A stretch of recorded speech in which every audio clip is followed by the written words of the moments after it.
Po shkruar një ide, një perceptim të qytetarët shqiptar që nuk është pa baza, se gjithë klasa politike është bashkë dhe argumenta për këtë ka plot. Unë kam përmendur disa prej tyre kur kandidoja për Bashkinë e Tiranës 2 vjet më parë, ku kam thënë që politika, oligarkia politike është në bashkëpunim me oligarkinë financiare, ekonomike dhe me oligarkinë kriminale, se dhe në krim dhe në krimin organizuar ka një lloj oligarkie. Qytetarët në fillim nuk e besonin këtë tezë, pata dhe njerëz nga stafi im që e kundërshtonin, domethënë sepse nuk mund ta hedhim kështu në publik. Koha vërtetoi që patëm drejt. Tashmë nuk është më thjesht perceptim, po është bindje. Dhe në moment që bëhet bindje, natyrisht gjithçka që të thuash ti, e kam fjalën këtu për Berishën, nuk të besojnë më njerëzit, sepse je i pabesueshëm. Pra, kjo është një krizë besimi.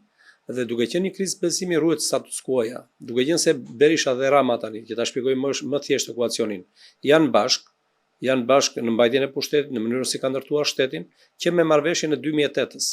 Sepse në marrëveshjen e 2008-s, si ta kuptoi dëgjuesi, ata i kanë dhënë pushtet atij që fiton ekzekutivin, fiton dhe pushtetet e tjera.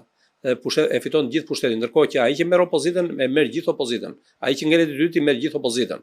Sepse kanë mbyllur çdo lloj hapësire për parti të reja, të cilat të futen në sistemin politik. Si e kanë mbyllur hapësirën me kodin zgjedhor. Kodin zgjedhor e kanë bërë në formë tillë që partitë e vogla nuk marrin dot vota. Sepse ti mund të marrësh vota, por nuk përkthehet në mandate. Dhe pa u përkthyer në mandate ti jenë përfaqësim. Përfaqësimi kryhet në parlament. Në parlament pastaj bën ligjet. Dhe ligjet i bëjnë këta dy. Tashmë Rama nuk ka nevojë as për të dytin. Dhe në gjuhën shkencore të shkencave politike kjo quhet pluralizëm i dominuar. Pra, kemi pluralizëm real, por nuk kemi pluralizëm funksional, që do të thotë se dominohet nga një forcë politike, e cila sa herë të bën zgjedhjet mund të fitojë ato. Dhe këtë na i vërteton edhe Partia Demokratike me faktin që nuk merr pjesë më në zgjedhje tani, ka hequr dorë nga pjesëmarrja në zgjedhje.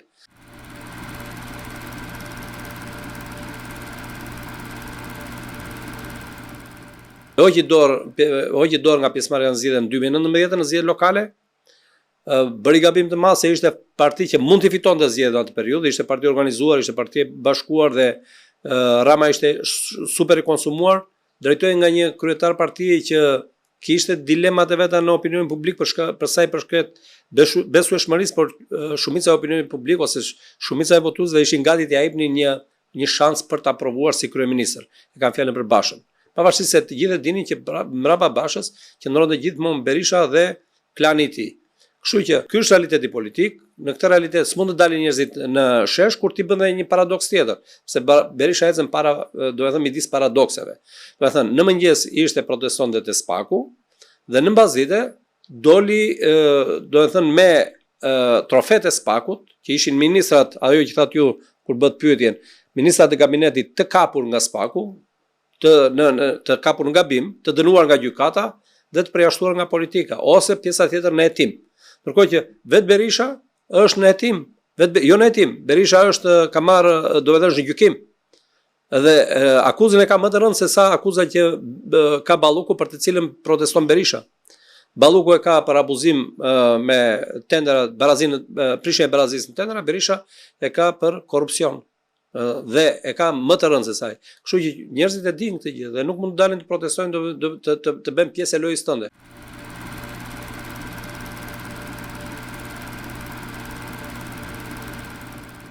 Ky bën spektakël politik, nuk bën një politik real, nuk prodhon politik. Dhe mbi të gjitha pastaj dëmi më i madh që ka bërë Berisha Partisë Demokratike dhe opozitës në tërësi është që e ka bërë disfunksionale Partinë Demokratike. Partia Demokratike tashmë edhe pse mori 500.000 vota në zgjedhjet e disa muajve më parë, pra në 11 maj, e përfaqësuar në shesh me gati 300 vet, jep mesazhin që është një parti që gati është shkrirë. Sepse fakti që edhe militantët e tu, të cilët nuk të lënë në asnjë lloj momenti të vështirë, të kanë braktisur, do të thotë që ti ka ardhur fundi dhe duhet të largohet. Më vjen keq për një gjë, se kam 4 vjet që kur kam qenë i angazhuar politikisht, do të thënë në strukturat e Partisë Demokratike, në nivel drejtues të saj, kam 4 vjet që them që Partia Demokratike do të jambrinte kësaj dite. Nuk jam i lumtur që më ka dalë parashikimi. Jam shumë i mërzitur, sepse prisja që të kisha reagim më të madh brenda Partisë Demokratike.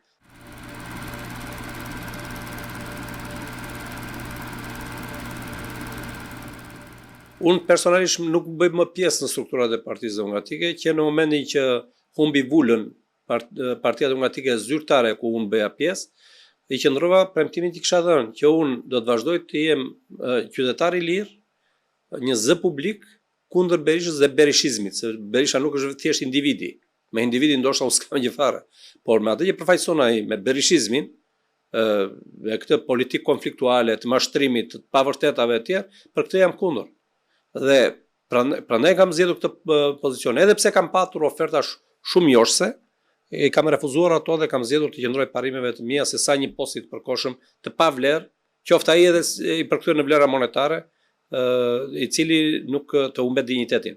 Kështu që nga PD-ja, nga PS-ja do të thënë kanë qenë natyrisht fjalë miq, të cilët nëse do mund të përfshijmë, unë kam zgjedhur që të mbaj linjën time si një intelektual i angazhuar dhe të mundohem që nëpërmjet fjalës time të bind sa më shumë njerëz që e vërteta nuk është të ndjekësh marrëzinë mbrapa, por është të mendosh që për krijimin e një alternative të re, si brenda Partisë Demokratike nëse munden dhe nëse do të kemë fuqi ta prodhojnë atë, ashtu dhe jashtë Partisë Demokratike, sepse politika ose ata të cilët janë opozitar me këtë qeveri, janë shumë se sa ç'është Partia Demokratike dhe shumë se ç'është opozita.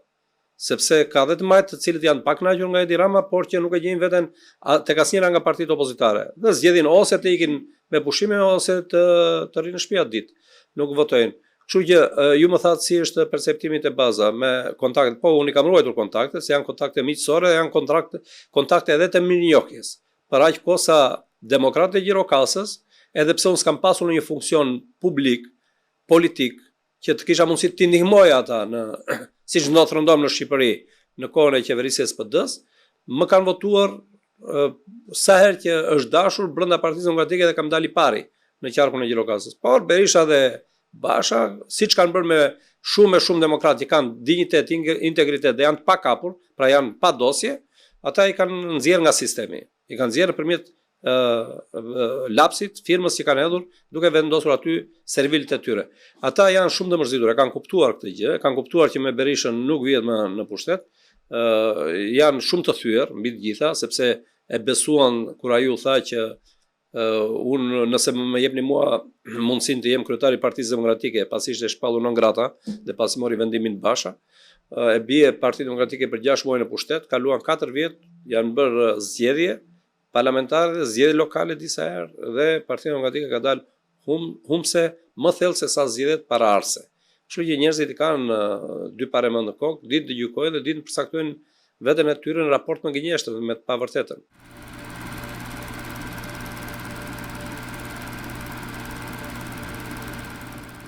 Për mendimin tim ata bën shumë mirë, mendoj se ka qenë një test për të testuar se e para si do të reagonte vetë Berisha, që ne pam reagimin e Berishës dhe unë e ti që jemi të vjetër në këto punë, unë si protagonist dhe ju si vëzhguese, e keni vënë ja njihni lëvizjet Berishës tashmë. Është një lojë shau që ne dimë se ai luan të njëjtat lëvizje gjithmonë në çdo lloj situatë.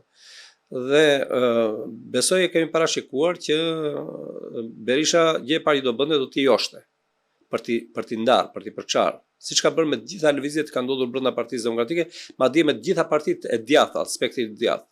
Po t'i referohemi që nga 90-ta e këtej, kanë qenë parti tradicionale shqiptare të së djathës, legaliteti, e ndau në 400 copash. Balli kombëtar, edhe pse është parti të paktën në programin e saj një socialdemokrate, duke qenë parti që u godit nga komunizmi, ishte opozitare me komunizmin, edhe atë e ndau në 3-4 copa.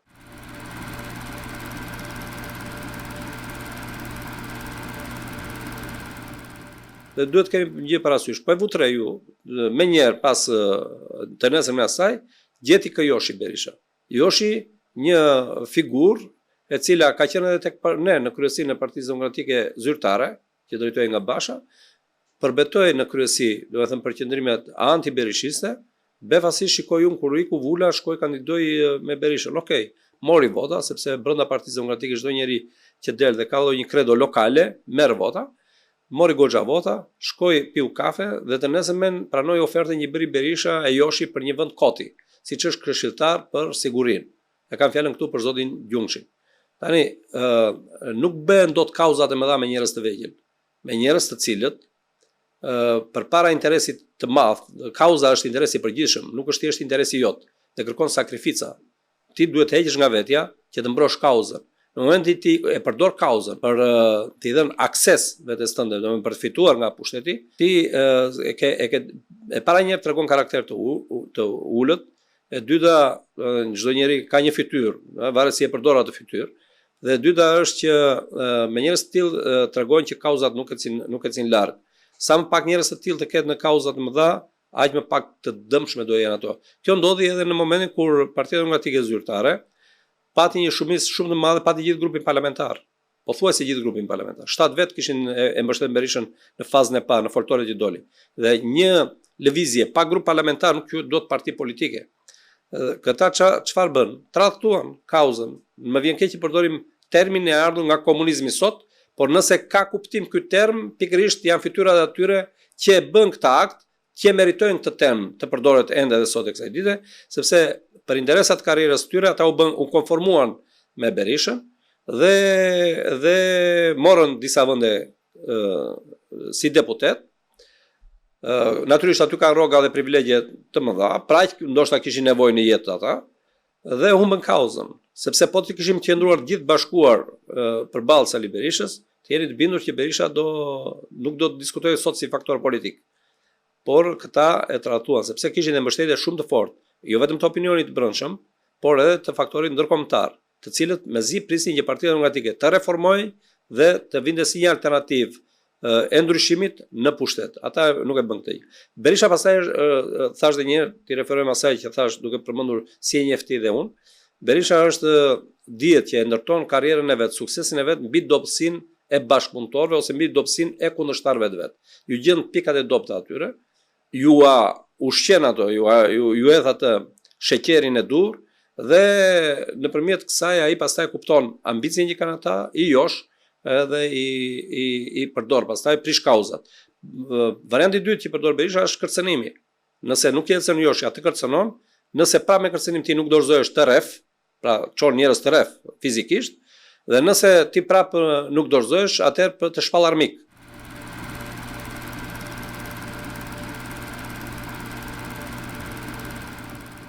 E vudre ju pse doli Berisha kaq zbuluar këtë radhë, sepse i ikën armikët e brendshëm.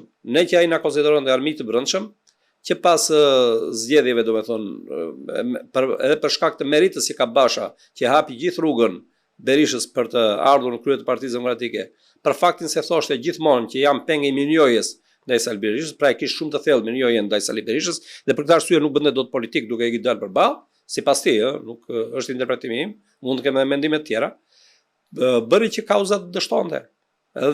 Por ama krijoi një të mirë, sepse duke qenë se Berisha nuk pati më armik të brendshëm, nuk mbante më dot mbledhur rreth vetes militantët.